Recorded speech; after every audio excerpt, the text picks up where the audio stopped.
I am Tony Parker from the San Antonio Spurs. I'm Paul George of the Indiana Pacers. I'm Nick Young. I'm tuning in to Kicks on Court.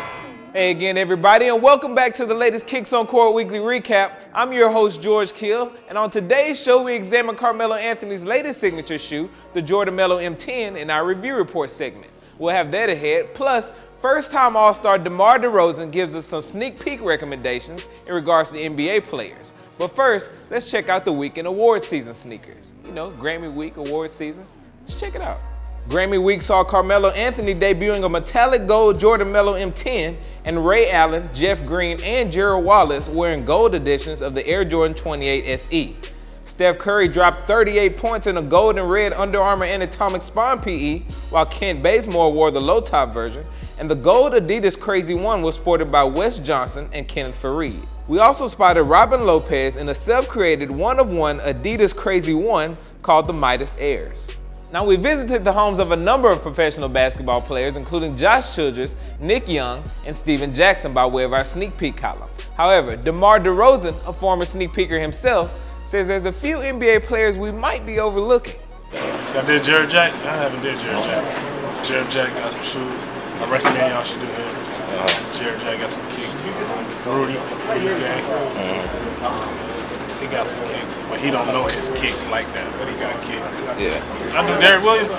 Not yet. Derrick Williams. Yeah. Derrick Williams. He got some. DeMarcus. DeMarcus. He got some? Yeah, he got some kicks. Even in that size, whatever you wear? That's why I'd be surprised. He be having shoes that I don't even have. Yeah. I say them. DeRozan also attempted to name his sneak peek favorites. That's tough, man. Y'all done got the best of the best when it comes to shoes.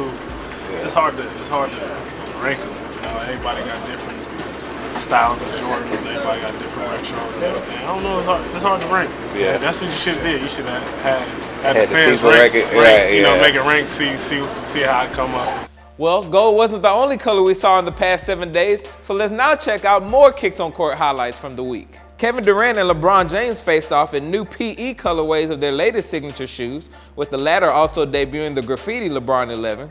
Tony Roden laced up the red suede Air Jordan 21 and the Lakers edition of the gloves, while Dwayne Wade unleashed the Year of the Horse, leading Way of Wade 2. Monte Ellis wore the college blue Air Jordan 17. Phil Pressey shelved his gloves for the suede LeBron 10. Marshawn Brooks broke out a new Adidas Crazy Quick.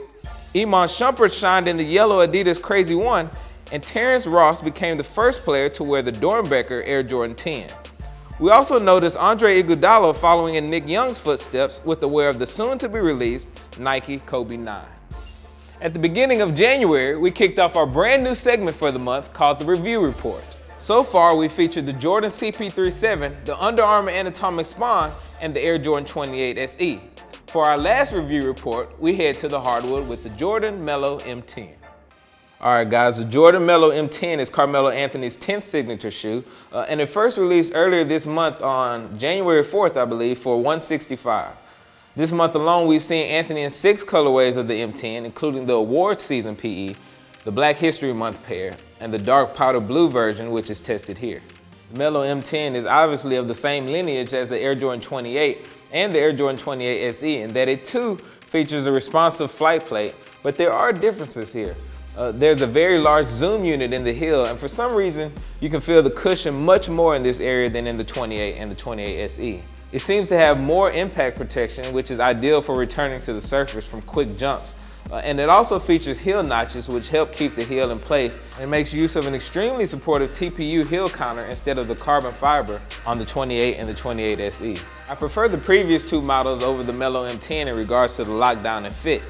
Don't get me wrong, it's still a great fitting shoe, fits true to size, but it doesn't hug your foot as the other 2 models do. When laced tightly, there's still a lot of airspace around the foot, and it leaves a lot of gaps throughout the side panels. It's also not as flexible in the forefoot as the previous 2 models, so there's not as much free range of motion. The Melo M10 is extremely padded in the heel and tongue, and it's also composed of premium materials that really encompass the foot. It just seems as if the entire shoe is reinforced, and it's without a doubt the most durable of the 3. Now to get full details on the Jordan Melo M10, check out our complete wear test that we posted on the site earlier today. Also, if you've had the chance to play in the M10, let us know how you feel about its performance capabilities in the comment section below. Now we had a lot of Fave 5 entries over the past week, but you know, only 5 can be chosen. So here are my Fave 5 of your kicks on court. Ivan Nobles wore the Prelude Nike Zoom Kobe 7. Shoebox went with the Black History Month Jordan Melo M9, while Tar Heel or Die laced up the graffiti LeBron 11. We also spotted Clarence J wearing the Sunshine Adidas Crazy 1, and coming in at number 1 is Bolu, who wore the Redwood Air Jordan 14. Well, as always, thank you guys for tuning in each and every Friday for your Kicks on Court news here. Also, don't forget to let us know how you feel about the Melo M10 in the comment section below. I'm your host, George Kill, and before we close, check out our Heat highlights of the week. J.R. Smith offers up 2 fantastic plays, one in the Hyperdunk 2013 and the other in the Kobe 9. And then to leave that after having spent 10 years in that environment, it is a different transition. Oh my goodness! Smith elevates high and finds it with a great acrobatic play.